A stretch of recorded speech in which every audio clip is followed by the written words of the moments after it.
Hi, I'm Joni Patry and welcome to my YouTube channel. Today I want to talk about something very important that affects every one of us every single year. And that is the transit of the sun as it goes through all 12 signs. Now the sun will go through all 12 signs every year. And every year it will be every month in a particular sign, no matter what. So let's talk about the sun stays in a sign for 30 days because the sun moves 1 degree every day. So it will stay in a sign for approximately 30 days. There's 30 degrees to each sign. So as you talk about the natural zodiac, you talk about Aries, Taurus, Gemini, Cancer. These are all segments of the zodiac that are 30 degrees. So for your chart, every single year, every month, the sun will be in a different house because it's in a different sign each and every month.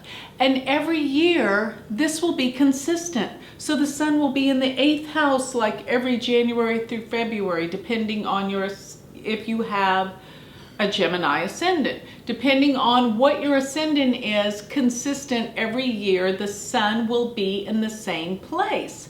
So you know how many people say, October is just a terrible month for me. Every year, I can always count on this and that happening. And that's because the sun is the only thing that consistently will be there no matter what every single year of your life. So I wanted to talk about every sign so you can get a feel of why particular times of the year affect you differently, but it's consistent every year because that's where the sun is. The sun is a consistent transiting planet. We know that the sun every spring will bring us, well, depending on if you're in the northern or southern latitude, but it will bring the change of the seasons. This is the sun. The sun is the giver of life. Okay, very, very important planet to pay attention to. So whether or not you know astrology, you will know what time of year works for you or doesn't. And probably you already know this, but now it will make sense when you understand astrology. So remember what I'm talking about is the sidereal zodiac. And the sidereal zodiac falls backwards almost a full sign from the western tropical zodiac. So we're talking about something different. So if you want to know what your ascendant sign is, which is the most important for you to be concentrating on here, I want you to go to my website and look at your Vedic chart. There's a free calculator on my website, which is galacticcenter.org. And once you figure out your ascendant, pay attention to what I'm about to say in terms of how every year will be consistently affecting you in a certain way. Also, it will tell you what your moon sign is, because your moon sign can tell you how you're feeling during these times of year. So the moon tells you about how you feel. The ascendant, which is based on your birth time, will give you a general sense of what you're going through in your life. So here's the thing. I want you to be aware of when the sun goes into your 8th house, because the 8th house is the house that's quite difficult. You'll feel like you're losing your life force, your energy. It's like the 8th house is the house that deals with death and transformation. And I find that whenever the sun goes through my 8th house, that's the time when my energy level will be at its lowest ebb throughout the whole year.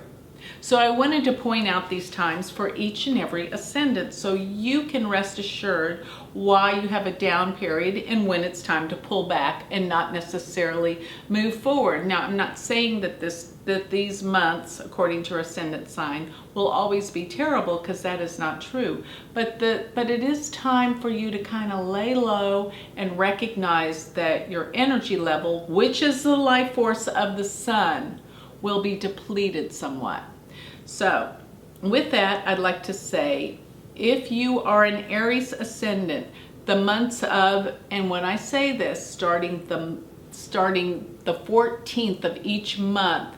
That will be when the sun enters into a new sign, approximately around the 14th of every month. So the 14th of November through the 14th of December.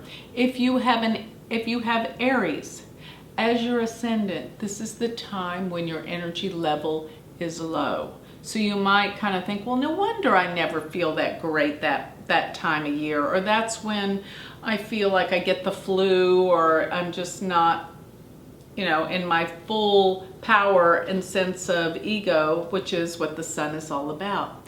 So Aries, it is going to be, like I said, November through December.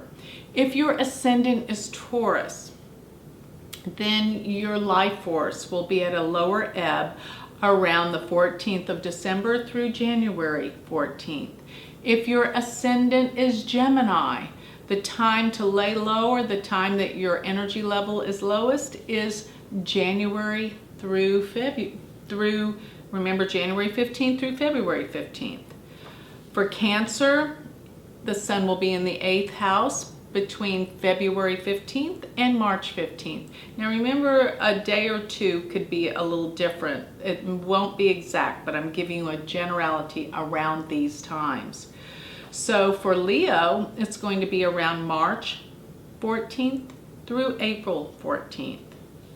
If your ascendant is Virgo, recognize that this will occur around April 14th through May 14th. And if your ascendant is Libra, remember this will happen around May 14th through June 14th. If your ascendant is Scorpio, it will be around June 14th to July 14th. If your ascendant is Sagittarius, look at the time between July 14th through August 14th. And if your ascendant is Capricorn, it will be around August 14th through September 14th. Aquarius is September 14th through October 14th.